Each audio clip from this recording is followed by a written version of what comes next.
ditugu. Kampus bakoitzean badago enplegu gune bat, baude enplegu teknikariak, eta hemen aztertzen ari garen gai hauek, eurek, aditua dira, profesionala dira, eta orientazio hori ematen diete ikasle edo titulatu berri diren pertsona hori ez da.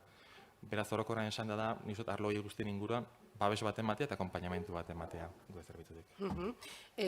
Zeintzuk izaten dira enplegu gune horietara doazenean gazteek dituzten kezka ohikoenak edo ze galderarekin joaten dira? Lehendabizikoa da, agian enplegu gune horietara enakartzea, ez da? Nik uste hori da daukagun erronketako bat gaurko adibidea bera, ez da? Baude hemen pertsona batzuk etorri izate eta horrek zerbait esan nahi du, ez da? Zuengan, interes bat badaukazue, hainbat arroren gain eta etorri izate gauza bera enplegunen zerbitzua hor dago, guk horren difusio egiten dugu, baina zenbaitetan bueltak ematen dizkigu. Zergatik agian ez dute den behar beste jende etortzen, ez da? Arrazoi bat izan ditzake den ondo dolako, ondo?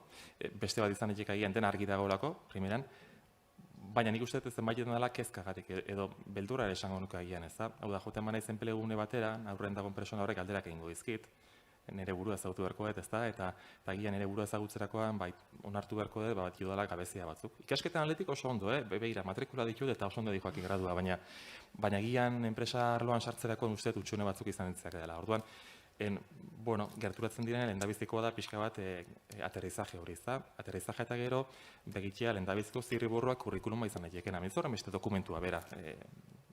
Gehiago da, zuk ze kontatu nahiko zenueken hirugarren pertsona bati, erakunde bati, zure inguruan, zure ibilbidearen inguruan.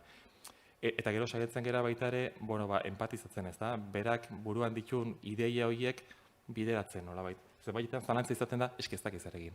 Gradu ikasiet, amaitzear nago, eta nago hasieran bezalaxe.